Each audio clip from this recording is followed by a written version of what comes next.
Jerusalem. Its name means City of Peace. Yet it's been destroyed, rebuilt, conquered, and reconquered more times than any other city in history. Jerusalem is one of the world's most famous cities, sacred to more than 3 billion Jews, Christians, and Muslims. Jerusalem is a heart for us, and without the heart, you cannot live.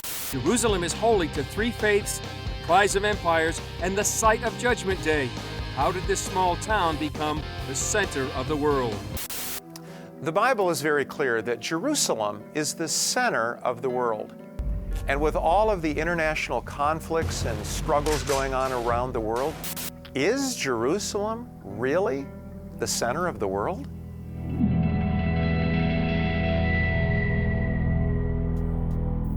From the beginning of the Bible in the book of Genesis all the way to the end in the book of Revelation, the city of Jerusalem is prominent and central to all of the things that God does in the world.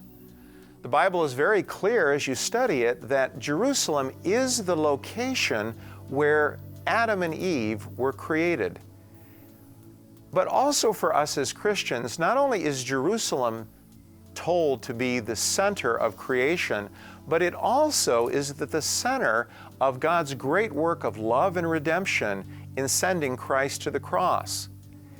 And in Genesis chapter 22, we have a wonderful story of how Jerusalem first appears to be central in the purposes of the Bible as we hear the story of Abraham and Isaac and how Abraham took his son to a yet unnamed city to offer him as a sacrifice. "Do not lay a hand on the boy," he said. "Do not do anything to him. Now I know that you fear God because you have not withheld from me your son, your only son." And Abraham looked up, and there in the thicket he saw a ram caught by its thorns. He went over and took the ram and sacrificed it as a burnt offering instead of his son.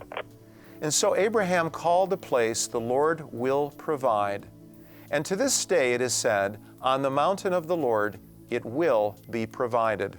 And ultimately, as this story unfolds, we find out that what God provided in that yet unnamed city was peace. And that's why we hear in Romans chapter 5 the wonderful story of how our Lord's death provided peace, as the Apostle Paul shares with us. "Therefore, since we have been justified through faith, we have peace with God through our Lord Jesus Christ." And this is the reason why Jerusalem, even today, is at the center of all of the things the Lord is doing. It's the center of God's peace and His love for the world. And as a result, it will always remain the center of God's purposes and His plans for us forever. And as we are living in a dramatic hour today, the Lord is getting ready to make Jerusalem again the center of the world, that people might understand anew His love for the world. And on that day, when all the nations of the earth are gathered against her, I will make Jerusalem an immovable rock for all the nations. All who try to move her will be injured. And on that day, I will strike every horse with panic and its rider with madness, declares the Lord. I will keep a watchful eye over the house of Judah, and I will blind the horses of the nations. And then the leaders of Judah will say in their hearts, "The people of Jerusalem are strong, because the Lord Almighty is their God."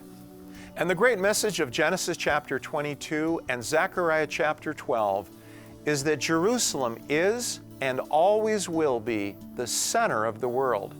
And it will remain that center because it is a reminder and a monument of the love that God has for this world, that He sent His only Son into the world to die on a cross that we might have peace with the Lord and live with Him in a restored world forever. May we all have the hope and live in that city one day as we look to our future with our wonderful Lord.